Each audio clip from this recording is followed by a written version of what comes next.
Chapter 523 to 524. After successfully transplanting Hashirama cells, Nagato's physique has improved by varying degrees and has started to match the physique of Otsutsuki Ajura. After the fusion of the physique of the Senju clan and the Uzumaki clan, Nagato not only recovered from his disability caused by the Hanzo and later by Yama, but his chakra reserves have also increased both in quantity and in quality. Therefore, all the jutsu he uses now are much more effective.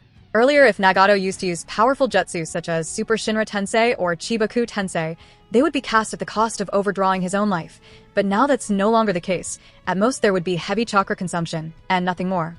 So, if the consumption of Rinnegan's visual prowess is not taken into account, then the large-scale and powerful jutsu, such as Super Shinra Tensei and Chibaku Tensei, can be regarded as ordinary jutsu for Nagato, especially because he has Geto Mazo's chakra support with him.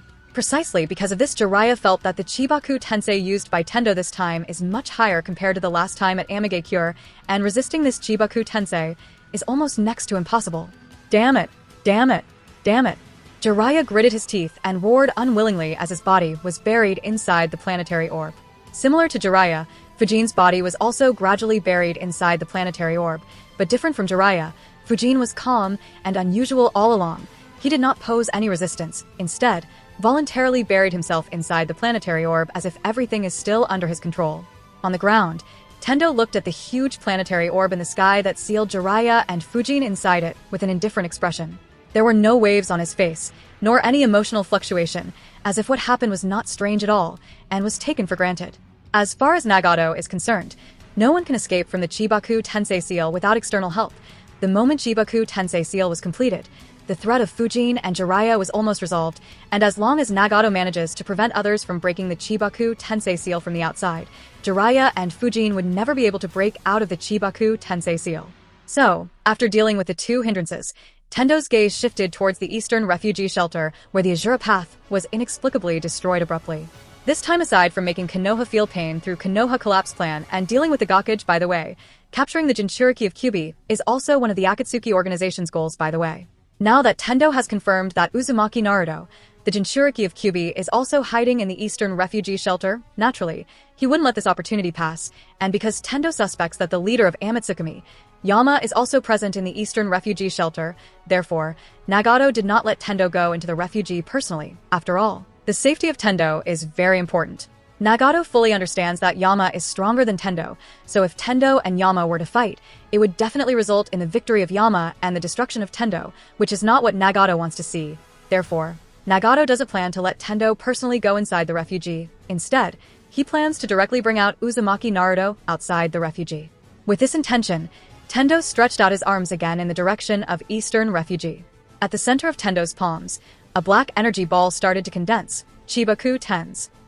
But before he could complete the jutsu, the planetary orb behind him, which sealed Jiraiya and Fujin inside it, suddenly burst out loudly. Boom. The bursting of Chibaku Tensei was accompanied by several tremors. Numerous cracks appeared on the surface of the planetary orb, and rubble started to fall off of it. Obviously, the Chibaku Tensei seal has started to collapse, and the planetary orb is falling apart. With a frowned expression, Tendo turned his head to look at the Chibaku Tensei as the black energy ball between the palms of his hand faded. How is this possible? The indifferent expression of Tendo finally changed, revealing incredible shock, because he could feel that the seal of Chibaku Tensei planetary sphere was not broken through external efforts. Instead, it collapsed internally. And this greatly shocked him. In Nagato's cognition, something like this is absolutely impossible. In the case of no external intervention, the seal of Chibaku Tensei cannot be cracked, so once someone is sealed inside the Chibaku Tensei sphere, escape should be absolutely impossible. This is why Tendo is extremely shocked that someone actually managed to crack the Chibaku Tensei seal. As the cracks extended more and more, there was another loud burst, and the Chibaku Tensei giant sphere, which was already full of cracks, suddenly exploded. Looking at the splashing rocks, rising smoke, and dust, Tendo's shocked expression changed into a solemn one, as he noticed a figure rushing towards him amidst the splashing rubble.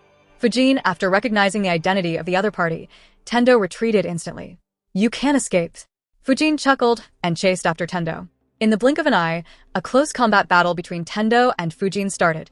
The two figures fought together, and their fists collided, producing muffled sounds that shook the eardrums of the onlookers. Aside from using attractive, repulsive force, along with several other jutsu, Tendo's own taijutsu skills are also extremely strong. In the canon, Tendo was able to fight against Naruto in the runaway state. showing incredible speed and power.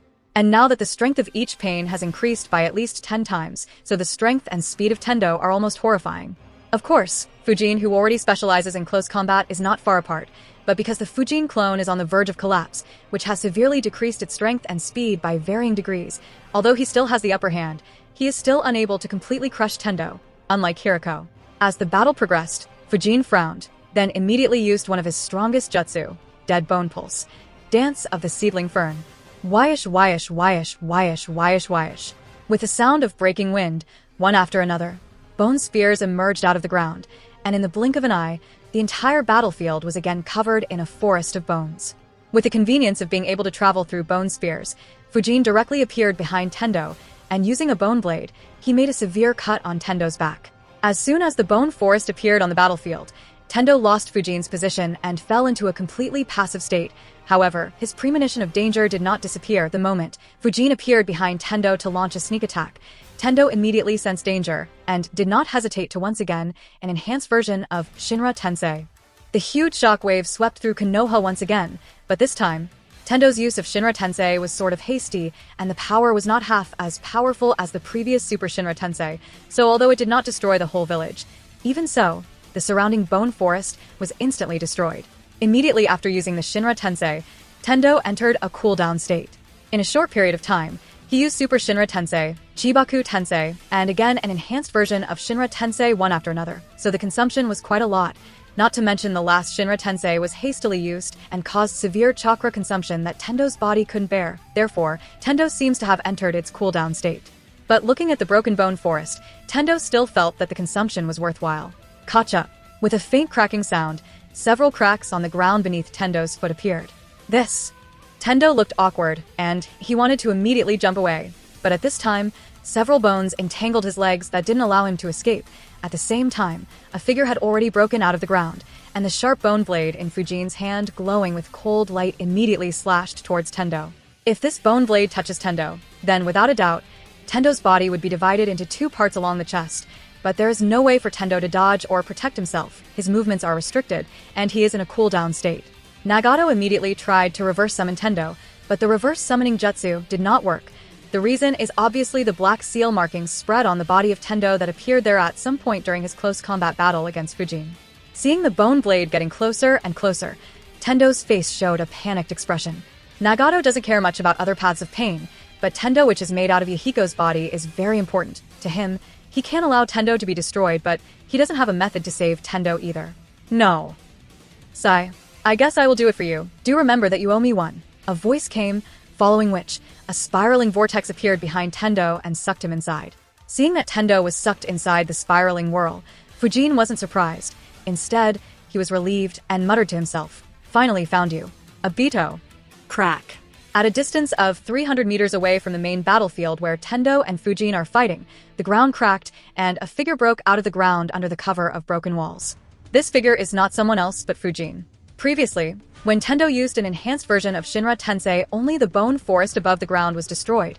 In actuality, there is still a densely packed network of roots made out of bone spears under the ground which Fujin is using for traveling through the battlefield. And the figure currently fighting against Tendo is not Fujin but a skeletal clone of Fujin. Meanwhile, the real Fujin has been hiding under the ground, waiting for Abito to take action in order to deal with Abito. Although killing Abito is extremely difficult and almost next to impossible, Fujin still wants to give it a try, and Fujin has a plan in mind. Abito may have both short-distance and long-distance Kamui, and he may be able to use Kamui on anyone even from a long distance, but to be able to use Kamui, he must first manifest himself in this dimension. And as per Fujin's plan, the moment Abito would manifest himself, Fujin would make a move, which is now a little distance away from the place where the real Fujin broke out of the ground. Hearing the sound of earth cracking not too far behind him, Tomomas DMS Abito, who was in the process of using long-distance Kamui to rescue Tendo, couldn't help but be slightly surprised. After understanding what this meant, the corners of his lips arched in a mocking smirk. So, it turns that the real attack was directed towards me, while Tendo was just bait to lure me. Abito, who is good at sneak attacks and playing conspiracy, obviously understood Fujin's thought process and planned to use Tendo as a cover in order to attack him, but Abito doesn't care. Although slightly surprised, Abito is still disdainful towards Fujin. After all, aside from short-distance and long-distance Kamui, there are skill methods like Mokuton and Susanoo that Obito can use to protect himself from Fujin. Therefore, Obito is confident and disdainful towards Fujin. But Fujin, who broke out of the ground, doesn't seem to care about Obito's disdain. There was no need for nonsense, and Fujin used an extremely sharp bone blade and fiercely slashed it across Obito's back without a shred of hesitation. Although he doesn't have much hope for this first attack to be successful, this still did not stop him from using all his strength order to be able to kill Obito. If possible, Fujin hopes that Obito remains too arrogant, a fool, and disdainful towards others, so that Fujin can successfully kill him. Undoubtedly, the goal of Fujin from beginning to end was not Tendo. Yahiko's corpse may be important to Nagato, but it is of no significant value to Fujin. Destroying it may be impactful on the other party, but is not worthy of Fujin's risk. The real goal of Fujin has always been Obito wandering across the battlefield.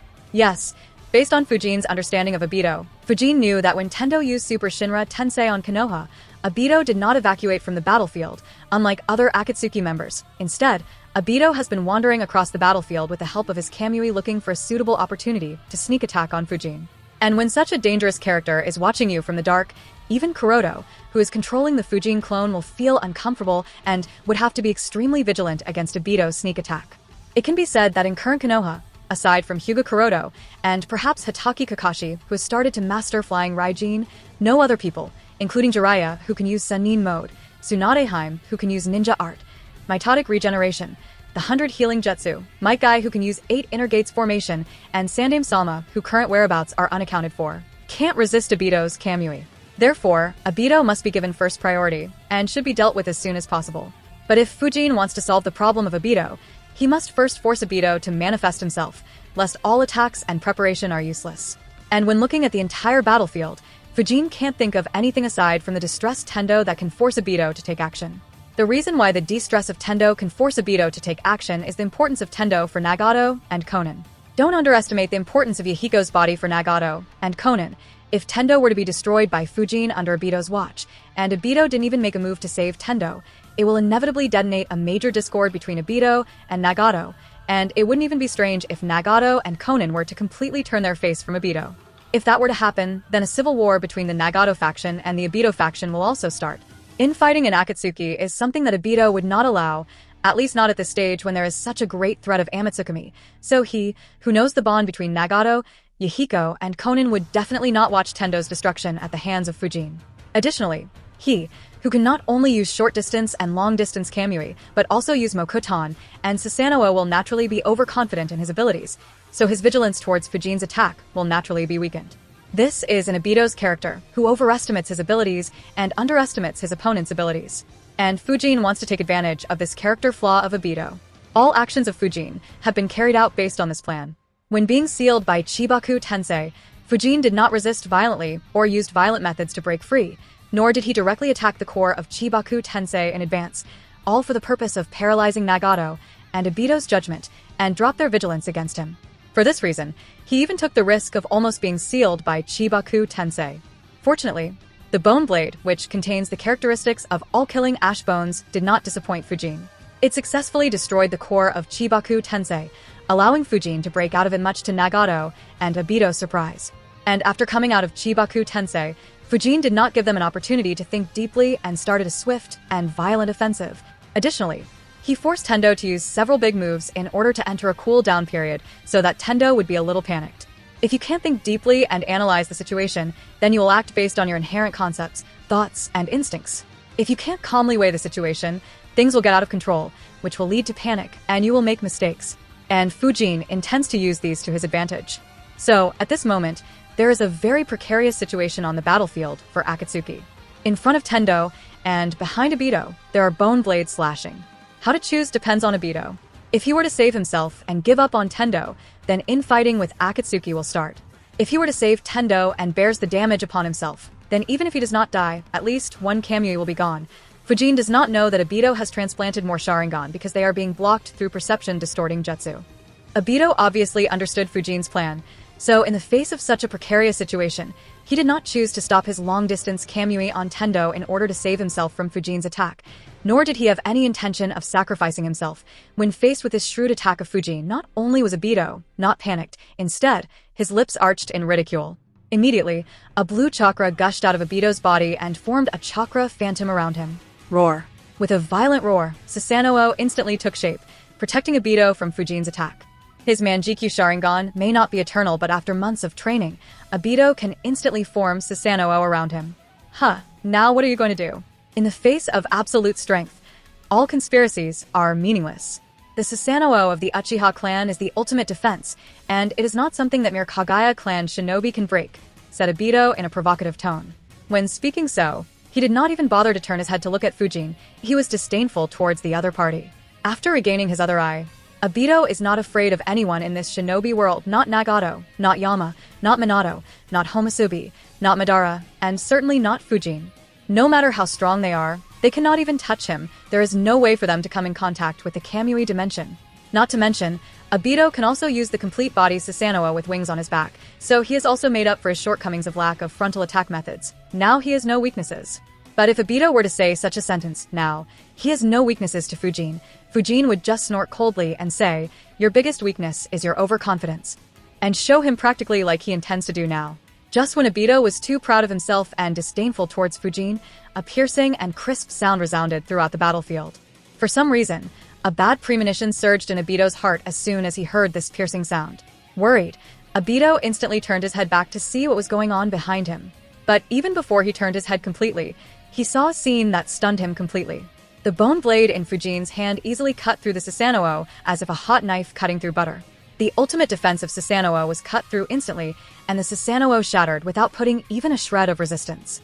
In fact, rather than putting resistance, in the face of Fujin's bone blade, the Susanoo was like a completely dead tree branch and instantly decayed in the face of Fujin's bone blade. Realizing the absurdity of the situation, Obito's pupil shrank, and he can't help but exclaim, what the hell? How is this possible?